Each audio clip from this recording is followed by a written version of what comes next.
terhadap dataset yang tersedia. Sumber data jelas dataset disediakan oleh Badan Kepegawaian Sumber Daya Manusia. Kekurangan tidak ada panduan penggunaan tidak tersedia dokumentasi, metodologi pengumpulan data atau penjelasan tentang struktur data. Kelebihannya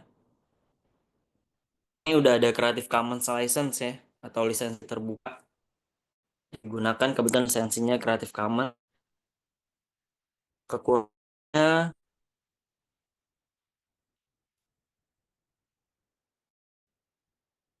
sebenarnya nih ketika ketika memang sudah disebutkan lisensinya ya, saya belum cek sih ke totalnya, tapi ini udah disebutkan lisensinya sisi kita asumsi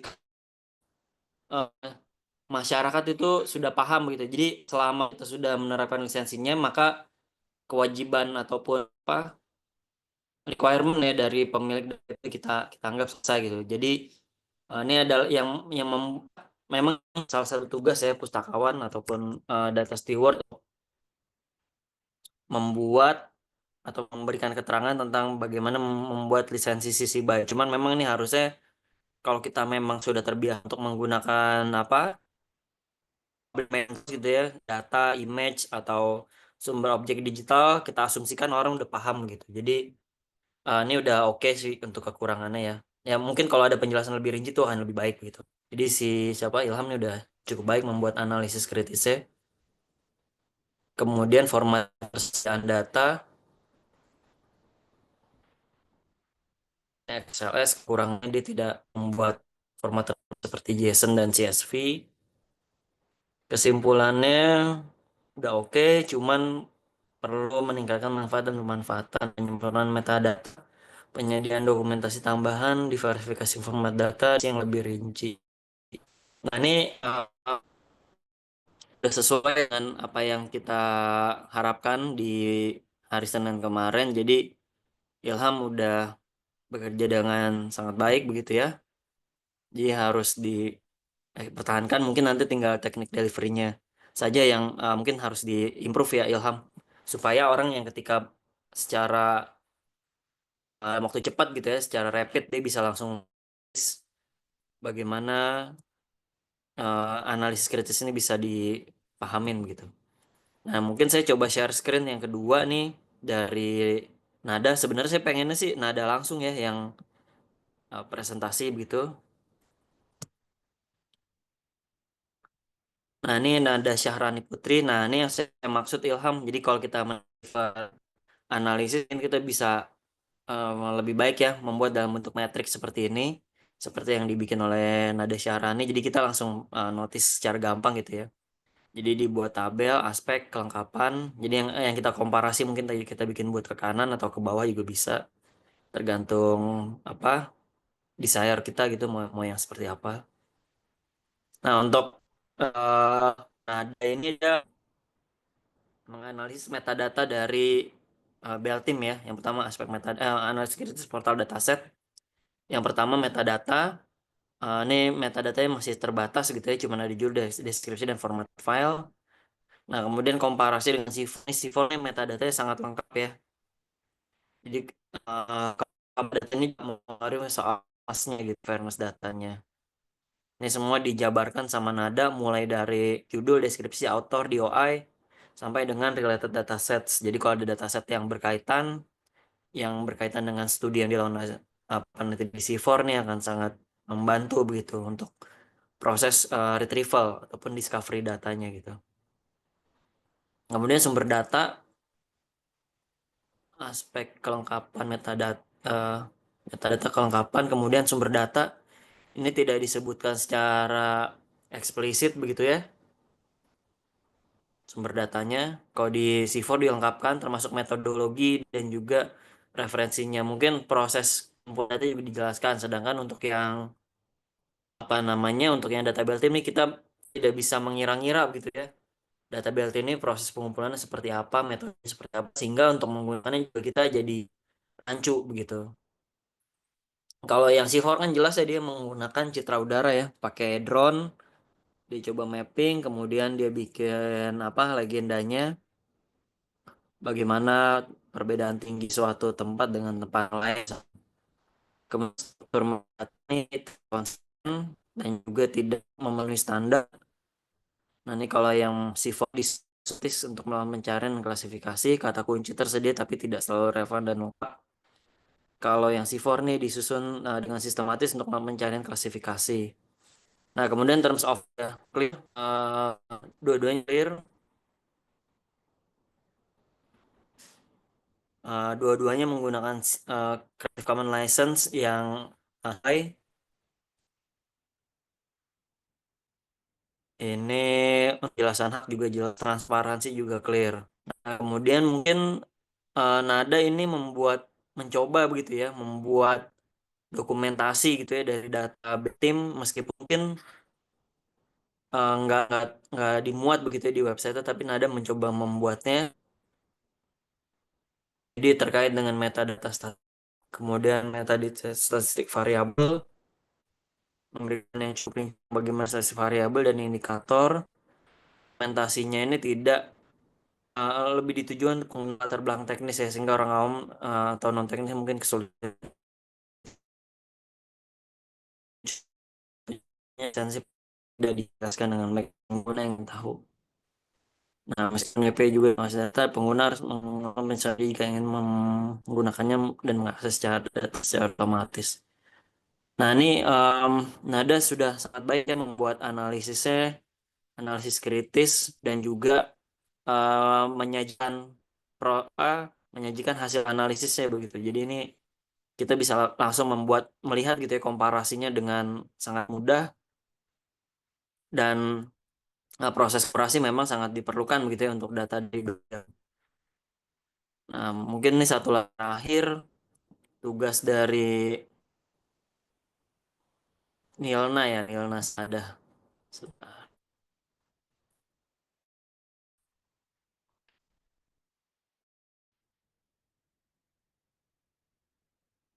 Oke. Ini untuk Nilna nih tidak disebutkan ya, yang dianalisis nih portal dana, mungkin Belitung Timur gitu ya. Kasih contoh dua, ada tim satu BPJS gitu ya, atau pemerintah. Nah, ini udah dibuat analisisnya, cuman memang belum clear ini mana ya yang belum yang dianalisis begitu. Jadi yang pertama metadata nih untuk portal data yang dianalisis ini sudah mencantumkan informasi dasar seperti judul, penerbit, tanggal, cuman belum lengkap dan konsisten, belum ada standar metadata. Kemudian data sudah disebutkan secara apa? Data disebut terbuka secara umum gitu ya. Tapi tidak semua dataset mencantumkan lisensinya. Tidak ada tentang batas penggunaan cipta atau privacy.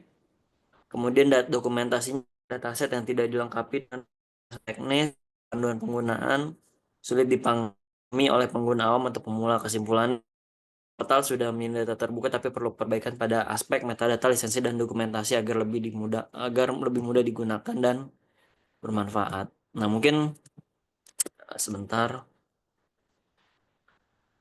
kita coba apa di Belitung Timur. Jadi kalau kita lihat sebenarnya semua pemerintah daerah kan sekarang sudah diminta ya untuk menyajikan data-data terutama kaitannya dengan statistik sektoral gitu. Jadi statistik sektoral itu statistik yang dari dinas-dinas ini yang sebelah kiri, dan apa namanya, Belitung Timur ini menggunakan platform Siken. Ini kita lihat dulu sudah melihat tentang apa itu open data, dan ini sudah diterapkan di beberapa pemerintah daerah begitu ya. Sebenarnya sudah apa namanya cukup banyak yang sering kita kita apa namanya kita bahas di diskusi di kelas tentang ketersediaan, penggunaan distribusi, partisipasi. Cuma ini belum ada penjelasan mengenai metadatanya tadi ya. Ini mungkin ada metadata statistik, ada interoperabilitas data. Tapi kalau sesuai dengan apa yang kita sudah pelajari dan diskusikan, ini masih belum memadai ya untuk apa namanya, mencapai prinsip FAIR gitu. Di sini mungkin udah dijelaskan juga proses-proses pengumpulan datanya, ada sensus, survei, dan kompilasi produk, cara lain sesuai iptek. Cuman ini sangat general, jadi sepertinya proses pengumpulan data itu tidak dibuat per dataset, tapi secara umum begitu ya. Dan ini mungkin apa keterbatasan begitu ya dari pemerintah Belitung Timur untuk membuat dokumentasi tentang sebentar. Jadi dia pakai SIGIN portal dataset. Cuman kemarin ya, cara lebih advance dia kalau kita bandingkan dengan kemarin gitu ya, yang dipakai di RIN misalkan atau dia menggunakan data first, di sana lebih advance kita bisa langsung tahu apa metadata yang kita perlu isi gitu ya, start sesuai bidang keilmuan, kemudian udah ada fitur untuk data pembuatan guestbook. Kalau di sini kan memang open data ya, open bener-bener open, perhubungan, dinas perikanan kelautan, dinas peternakan pertanian mungkin. Nah, persoalannya ketika datanya sudah dibuat di satu Belitung Timur ini, contact point ya untuk kita data ataupun konfirmasi jika ada informasi yang tidak jelas itu sulit begitu. Dan itu yang kondisi yang saat ini ada di satu data Belitung Timur. Atau mungkin kita coba satu data Jakarta. Nah, ini juga sama. Rasanya dia juga pakai apa namanya? Juga, nah ini sama kan tampilannya sama kurang lebih. Tadi landing page-nya aja yang berbeda, di sama pakai scan juga. Ini scan data repository dan ini eh nah ini nih open source untuk data management.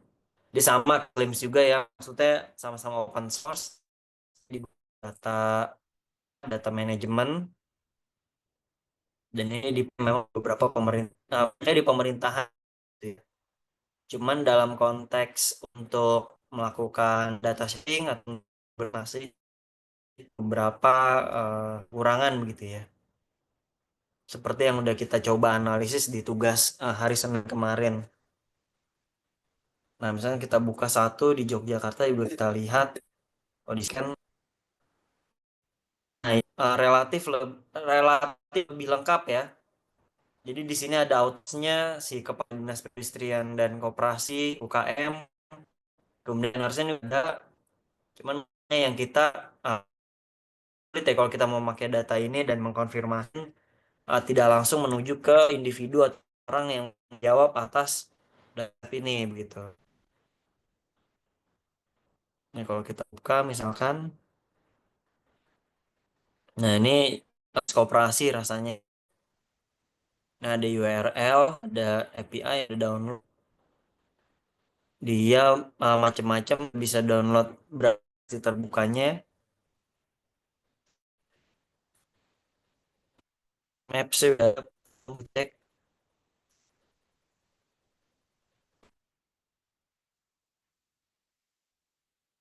kayaknya belum belum map ini data dictionary ada cuma juga masih sangat terbatas. Dan memang ini untuk konteks pemerintah daerah memang satu pekerjaan yang cukup menyita waktu ya untuk membuat data itu benar-benar apa memenuhi prinsip fair itu. Dan ini mungkin jadi tantangan nih buat apa teman di perpustakaan dan sains informasi untuk bagaimana membuat dataset yang open ini menjadi lebih punya makna, lebih bisa di reuse oleh calon pengguna. Nah, ini juga belum ada license-nya kebanyakan. Oh, ini dinas koperasi ya. Coba lihat dinas yang lain. Nah, ini macam-macam ya, ada BPBD juga. Oh, ini no dataset. BK, BPSDM ya ada. Oh, kebanyakan dinas-dinas juga masih nol nih. Oke, kita coba cek misalkan di BPSDM kira-kira ada data apa aja. Oh, ini jumlah jumlah PNS ya. PNS perempuan, PNS laki, PNS di lingkungan Pemkot, tingkat pendidikan. Oh, ini dibuat per dataset kategori-kategorinya. Dan ini masih eh sangat sederhana ya, belum belum memenuhi kaidah fair yang kita diskusikan di kelas. Oke, dari teman-teman ada yang ingin ditanyakan dulu?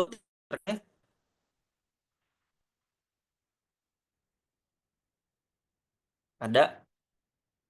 Oke, kalau belum ada yang menanyakan, saya kira tolong bisa segera dikumpulkan ya, karena ini kan udah di pertengahan semester. Saya akan segera merekap apa tugas-tugas teman-teman dan akan saya berikan penilaian, dan khusus untuk data curation kemarin saya akan memberikan nilai tertinggi ya kepada teman 6 orang nih yang udah mengumpulkan sejak awal. Tentu nilainya akan berbeda dengan teman-teman yang apa namanya yang mengumpulkan belakangan begitu, karena kan ini udah kita bahas. Jadi teman-teman yang ngumpulin belakang biasanya bisa lebih bagus, tapi karena udah kita ulas sebelumnya begitu. Ya, ada pertanyaan dari teman-teman?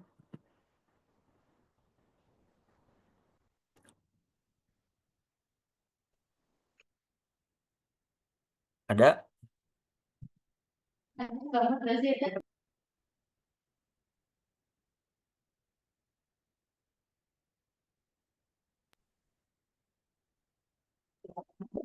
Tadi saya baru kumpulin, Pak.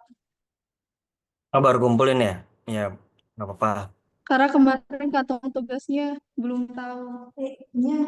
Karena ternyata ada bagian atas. Oke, Anissa. Jadi 7 ya yang nilainya. Oke. Nanti saya cek lagi. Saya tunggu sampai jam 17 ya kalau mau dapat scoring lebih tinggi. Ya, baik, Pak. Jam pukul Oke. 3. 17 jam 5 jam 5. Pukul 17. Ya. Pukul 5.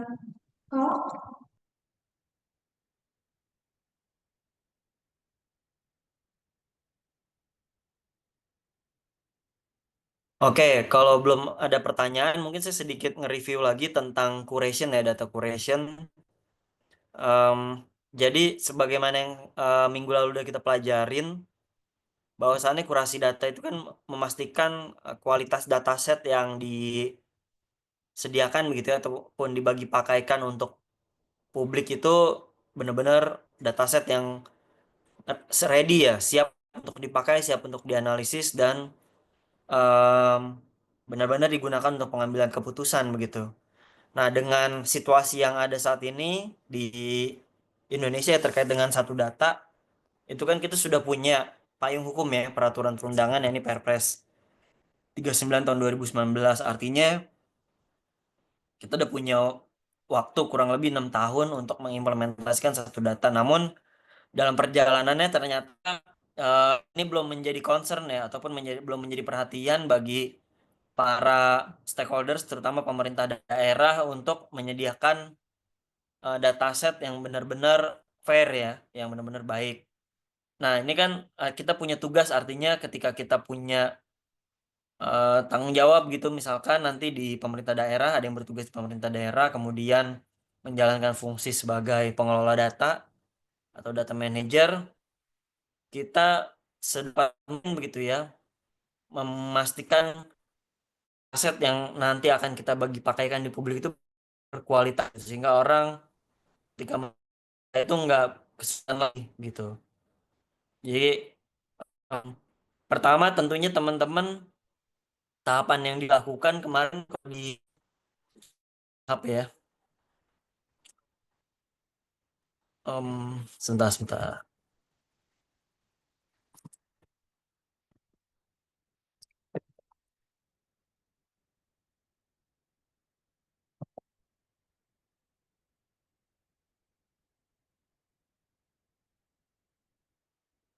Saya coba share screen lagi.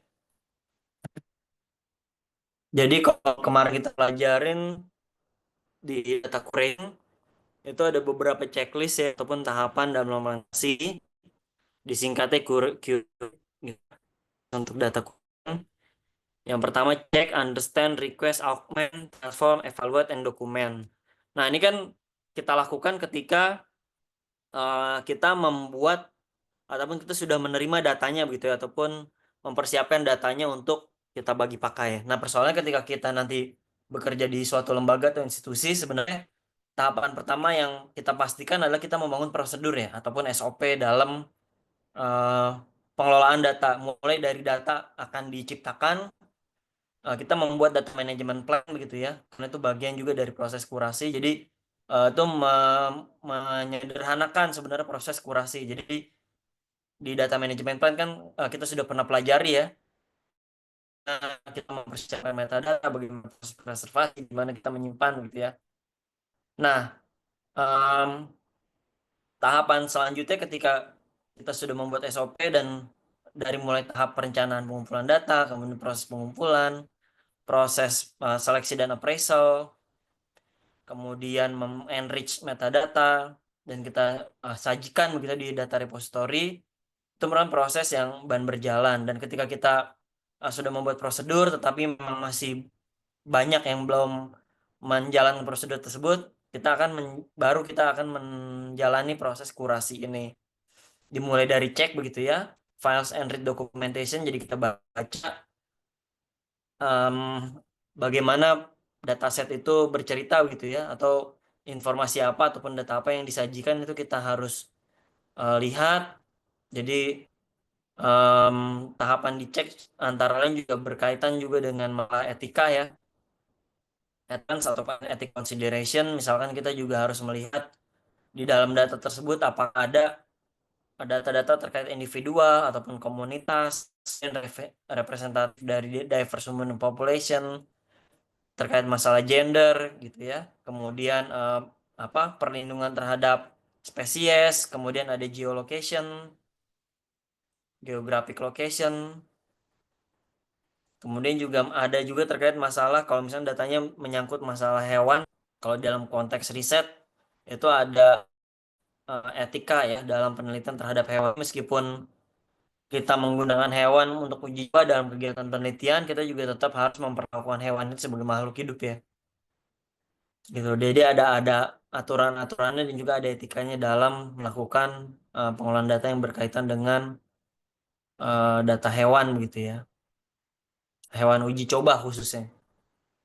Nah, kemudian checklist tasnya gitu ya. Yang pertama membuka curator log atau track correction decision. Jadi kalau memang sudah kita pernah bikin tahapan kurasi dan kita membuat catatannya, kita buka gitu ya. Kemudian kita identifikasi file format, kemudian kita membuat file, memberi kode kalau memang itu berupa kode ya. Kemudian melihat metadata kualitas metadatanya apakah cukup lengkap, akurat, dan juga sesuai dengan kebutuhan ataupun kewajiban dari lembaga. Kemudian ngecek dokumentasi, apakah ada readme filesnya, ada kode book atau data dictionary. Kemudian apakah data tersebut human subject. Nah, kalau kemarin data dari Belitung Timur itu kan macam-macam ya. Mungkin mayoritas kalau kita lihat tidak ada human subject karena itu bicara soal hanya statistik, relatif tidak ada yang harus kita khawatirkan. Kemudian kita selanjutnya mengecek aksesibilitas dari seluruh file ya, dari dataset itu kan per file kita cek benar-benar bisa dibuka atau enggak gitu. Kemudian cek kalau memang ada visualisasinya. Nah, selanjutnya ada tahapan selanjutnya ada understand. Jadi kalau di data Belitung kemarin kita lihat apakah ada data-data yang tidak aktif ya, ada missing data, kemudian ada ambiguous seeding. Ini kemarin kita temukan di apa namanya data BPJS, ada ITL. Nah itu kita kalau kita paham, kita cek ke engine RITL apa banyak terminologi mungkin tidak sesuai dengan bidang kita. Nah ini coba understand ya, kita pahamin sebenarnya dia bicara soal apa. Kemudian kita coba juga mendeteksi dan juga mengekstraksi ya hidden documentation. Artinya tidak begitu mungkin ya di bidang kita tidak begitu familiar, tapi kalau kita tugas ini kita mungkin bisa juga melengkapi metadata dokumentasi ya dengan informasi yang ada di sini nih. Ini kan hidden ya, informasi sifatnya hidden. Nah ini contoh bagaimana proses kurasi itu kita lakukan. Kita coba cari informasi di sekitaran ya dataset tersebut, baik di portalnya ataupun kita buka file satu persatu, dan barangkali ada dokumentasi yang tersembunyi yang bisa kita ekstraksi dan kita lengkapi menjadi metadata. Kemudian selanjutnya adalah kita menentukan begitu ya, apakah dokumentasi dari data tersebut itu cukup ya, ataupun bisa bilang memadai jika digunakan oleh peneliti gitu ya, untuk dipahami dan juga digunakan kembali. Kalau enggak, kita juga memang alangkah baiknya kita harus lengkapi ya dokumentasi tersebut gitu ya. Misalnya dengan readme file, itu yang bisa kita kita lakukan. Kemudian ini format file juga bisa kita transform ya, dataset yang tadi XLS mungkin kita bisa transformasikan ke format lain yang lebih familiar. Kemudian request. Nah, ini request ini yang nanti kalau misalkan dalam tugas akhir ya, kita akan melakukan kurasi data. Jika kalau ada informasi yang belum lengkap ataupun informasi yang kita masih ragu gitu ya, ini terkait dengan apa nih, nah, kita harus melakukan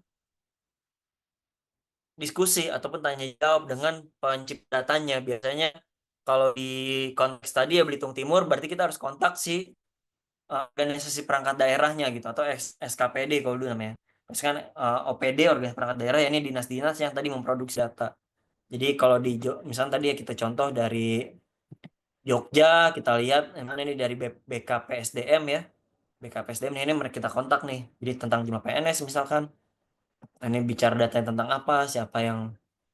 Nah, di sini udah ada ya maintainernya, namanya Femi Adi Martono Budiman. Nah, ini mungkin kita kalau kita memang uh, ingin melengkapi metadatanya, dan ini relatif ya yang disampaikan oleh Pak Femi ini relatif lebih lengkap ya. Jadi dia ada definisi datanya, ada kategori, ada konsep, ada satuan, ada ukuran. Begitu. Nanti kalau kita mau lengkapin lagi, misalnya terms of use-nya, kira-kira nih data ini boleh dipakai untuk apa saja, batasannya seperti apa. Nah, ini mungkin kita bisa kontak ke Pak Femi-nya gitu ya.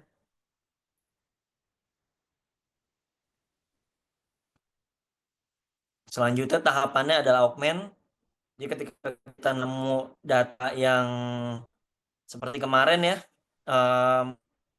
di tugas data Belitung Timur misalkan metadata belum lengkap, kita coba bikin metadata sesuai dengan info. Atau ketika teman-teman kemarin dapat proposal ya, riset proposal, kemudian ada datanya, ada banyak informasi, kan teman-teman juga mulai membuat begitu ya, melakukan augmentasi.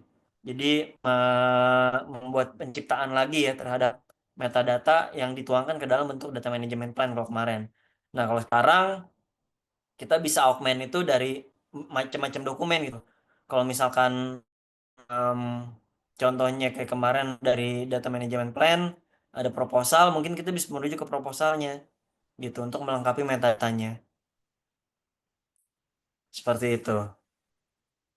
Nah, kemudian setiap perubahan juga kita masukkan ya, ataupun kita catatkan dalam curation log. Dan ini nanti bisa kita tuangkan juga kalau di data kemarin di versioning file kan. Versioning file tuh ada apa aja yang kita rubah, kita kita improvisasi begitu. Kemudian selanjutnya transform, tapi kaitannya juga dengan terkait dengan interoperabilitas. Jadi kalau kita masih filenya SLS, kita harus bisa transform ke dalam format yang lebih user friendly, yang lebih uh, familiar ataupun lazim ataupun marak digunakan sesuai dengan konteks datanya gitu. Jadi kalau memang datanya tabular, kita mungkin untuk memproses lebih baik kalau kita dimuat dalam bentuk CSV misalkan. Dan untuk original format filenya juga kita harus tetap pelihara nih, kita jaga gitu.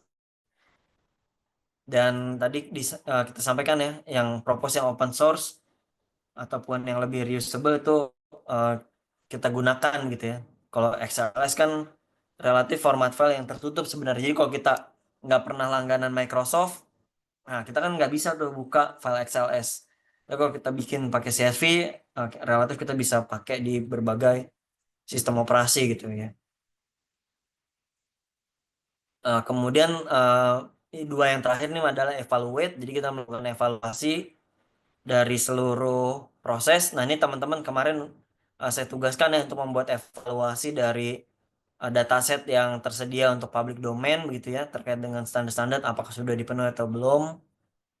Kemudian kita juga review masalah ethical concern ya gitu ya terkait masalah manusia ataupun human subject ataupun animal subject begitu. Nah, terakhir adalah dokumen step. Jadi di dalam proses kurasi kita juga harus membuat tuh proses kurasi apa aja yang kita lakukan. Apakah kita memperkaya metadata, apakah kita melakukan transformasi file, kapan transformasi file itu dilakukan, itu semua kita dokumentasikan. Supaya apa? Ini menjamin provenance, jadi ketertelusuran ya. Jadi bagaimana proses dataset yang tadinya mungkin raw, yang tidak bisa dibagi pakai, sampai bisa digunakan kembali oleh orang lain ataupun digunakan oleh mesin gitu ya. Nah itu ada ketertelusuran ya, karena ini menjamin validitas atau keabsahan gitu ya, informasi yang terkandung di dalam satu dataset.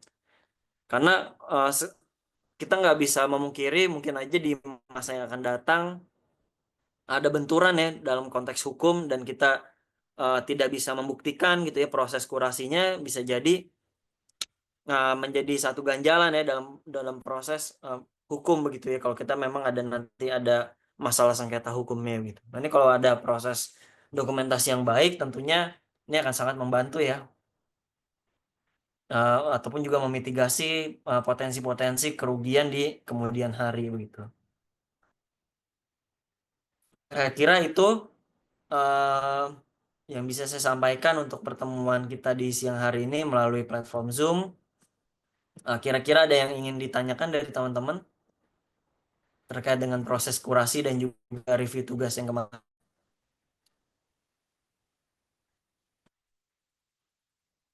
Nah, ini teman-teman coba share dulu apa link untuk data curation. Barangkali nanti teman-teman memerlukan. Dan di sini sebenarnya juga ada juga proses kurasi berdasarkan bidang keilmuan nih teman-teman di sisi kiri nih. Jadi kayak file Excel itu apa aja yang harus dilakukan gitu ya. Izin tanya Pak, berarti Iya, kayak ML ataupun Excel itu beda-beda ya? Apa pan panduan untuk kurasinya? iya, beda. Jadi dengan apa ini kan ada panduannya ya. Ya ada panduannya. Jadi kita sesuaikan sesuai dengan panduan yang memang tersedia begitu. Tetapi secara umum sebenarnya kurasi itu ada dua tipe ya. Ada kurasi terhadap substansinya atau terhadap dataset, dan juga kurasi terhadap metadata gitu. Nah yang kemarin banyak kita lakukan itu sebenarnya Metadata. kurasi dari sisi metadatanya gitu, belum kepada file format. Nah ini untuk yang sebelah kiri ini kurasi terhadap data yang tersedia dalam format file tertentu gitu. Jadi ini ada format file NVivo, jadi kalau teman-teman yang melakukan penelitian kualitatif gitu ya, melakukan transkripsi dan melakukan codingnya melalui NVivo misalkan, ini ada nih proses citation seperti apa gitu. Ini kita bisa buka juga artinya seperti apa.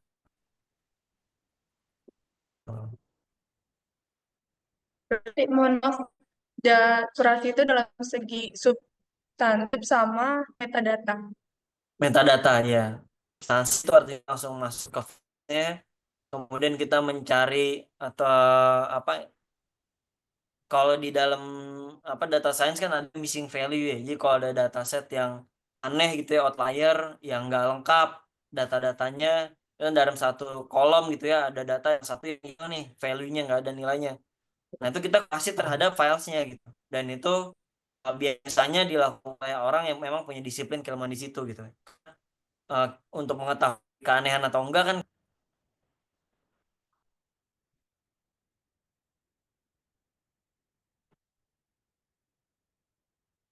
Oke, kalau nggak ada pertanyaan, saya kira kita cukupkan aja pertemuannya sampai hari ini. Minggu depan tuh Senin tanggal merah ya kalau nggak salah. Iya, Pak. Senin Selasa. Iya, Pak. Oke, Senin. Mungkin kita ketemu lagi hari Rabu. Mungkin Emang iya Pak. Emang iya. Emang iya. Oh iya, oh iya benar. kalau nggak ada pertanyaan cukup.